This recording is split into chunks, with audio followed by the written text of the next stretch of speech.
So, good day mga ka-TG, it's Maginal Caps Bibisitigan. So, ito yung natapos natin ngayong araw. So, request ng owner, no scope, kasi may scope siya. Then, kay Sir, sino ba ito? Sir Paramio man ito, Paramio. 8mm steel ball yung bala. Tapos, yung open sight niya, pwede ito matanggal. May button siya dito. Pwede siya ma-remove. At saka dito ma-remove. Di siya matanggal pag hindi mo i-push yung button. Tapos dito din may button yan. So yan. Uy, may spring. Ano itong spring?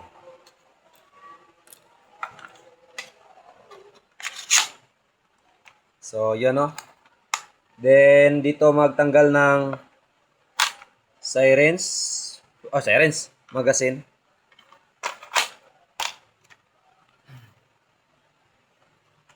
So yan yung design ng bat niya. Simple lang. So lahat sinisimple ko naman. So dito lagayan ito ng extra na bala. Pwede itong lagyan ng extra bala. Kunin ko pa ito sa loob. Yung loob na battery. Kunin ko pa. Para maging lalagyan ng extra na bala. So 10 rounds magazine lang din. Pwede naman siya sa 12 pero 10 rounds pwede natin. Para hindi madaling ma-weak yung spring natin. So test-fire natin itong last natin na ginagawa, no?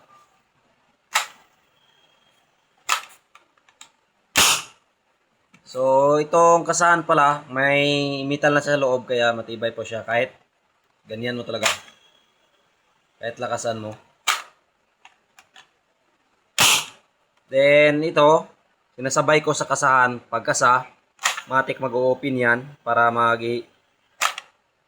mag-open yung exhaust niya. And then, so yun. Next batch natin kung may magpagawa naman. Sana may magpagawa, no? So medyo add tayo konti ng price mga ka-TG kasi yung price nito nag-add din sa Lazada.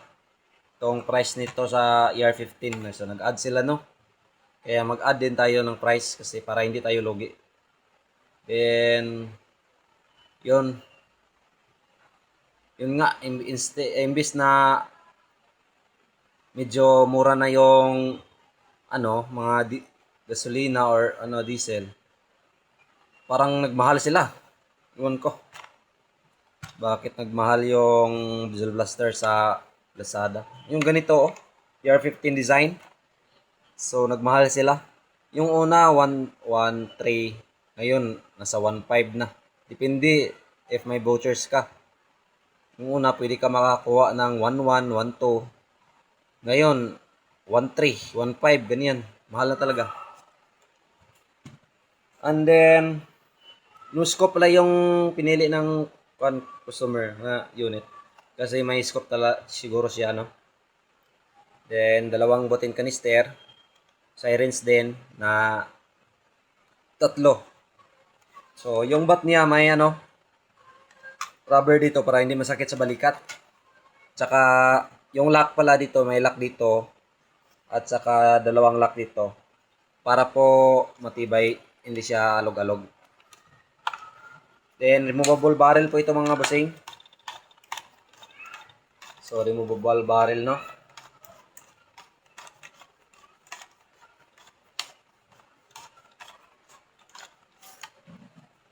Then, may mark siya dito. May mark para itapat siya dito sa guhit.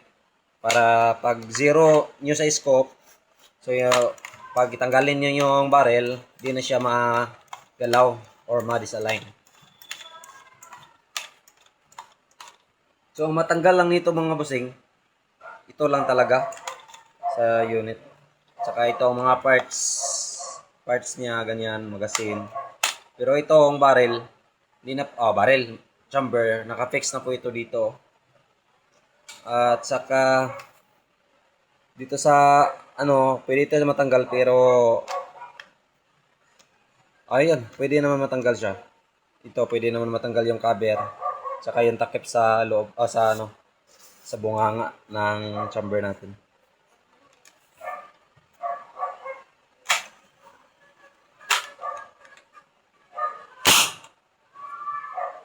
So, yan lang. Then, yun, ready to paint na po yung mga units natin. So, 7 unit po ito. May isa tayong extra pero hindi natin natapos, no? Kaya, ito na lang 7 yung pipinturahan natin. So, papakita ko sa inyo yung tube na ginamit ko para pang 8mm steel ball. So, ito po, 8mm aluminum tube po. Bibili po ito sa Lazada or Shopee. Then, kung gusto nyong mumurahing, yung ganito lang, medyo makapal naman siya konti, no? Yan, ang kapal niya. So, yan ang kapal niya. So, nabibilo ko po ito sa, window glass, pagawaan ng window glass. So, mura lang siya kasi. Then, 20 feet na. So, tig 2 feet mo yung pagkat. So, may 10 pieces ka na kasi 20 feet. Yung length niya, yung haba. Tapos, mura lang. So, ito yung design ng ER15 natin, Nung una, 6,700 pero next batch, 7,000 na tayo mga ka-TG. With scope na yon, yung scope na ganito.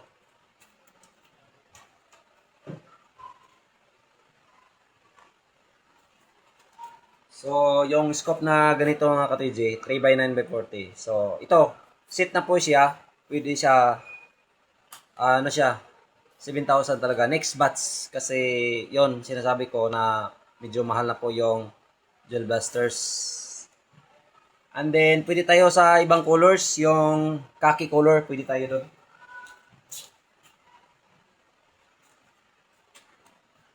So, ito yung itsura ng khaki colors, no? Khaki color pala, kulay. So, ang kulay nito, black dito, dito black, tapos yung sa loob dito black. So, matanggal pa ito, no? Kasi putol ito, putol siya dito, putol ito. So, naka-fix nito, wala pong naka-fix. Pwede itong matanggal, pero dapat na siguraduhin yung mabalik talaga ng maayos. Baka kasi ano ba. So, yon. Ito lang din yung simple na magazine natin. Pero okay naman. Walang problema.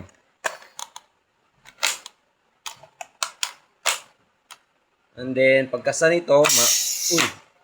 Ano yun? Wala pa lang itong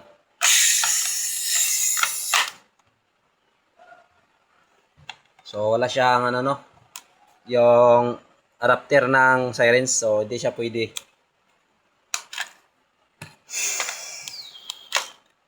So, yun mga ka-TG. Pwede tayo sa khaki colors. So, may iba tayong design na pwede natin i-convert. Basta yung iba. Papakita ko sa inyo soon. I-post ko na lang sa YouTube, no? Then, papakita ko sa inyo kung anong pwede natin i-convert na mga laruan na pwede pasok pa sa bulsa. So, yan.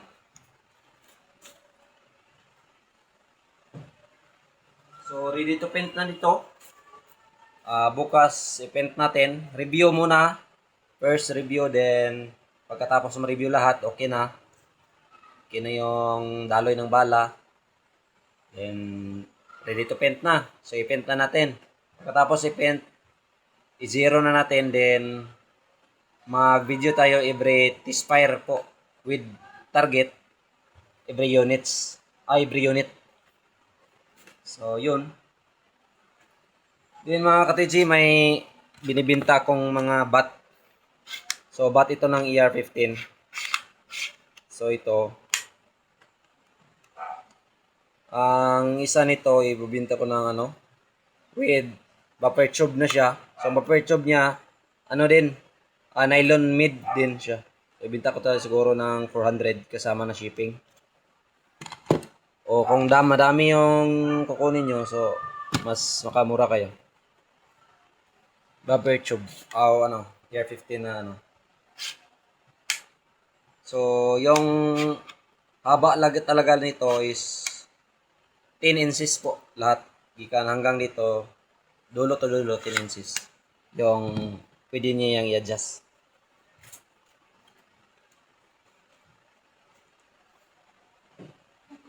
So, yan lang siguro. Then, may pakikita ko sa inyo yung ko, yung personal unit ko, no?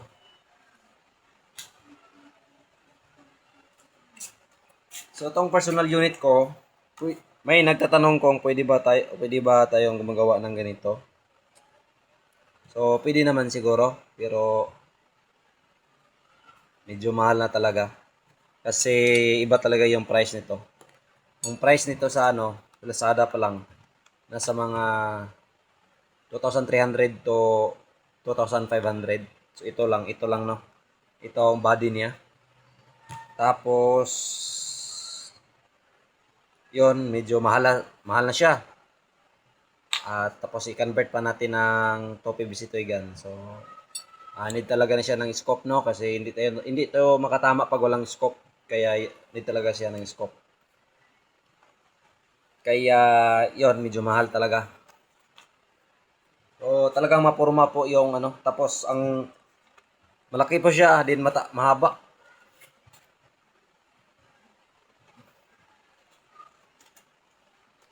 Mga 1 meter siguro. Then ito, taga baywang ko. 5'6" yung height ko. Then ito, yung bigat nito, mga 3 kilos na. So, ang daming bakal na nilagay ko dito. May bakal dito sa loob. Mabigat yan. At dito may bakal din. So, talagang mabigat na po siya, no? So, yun. Yan lang.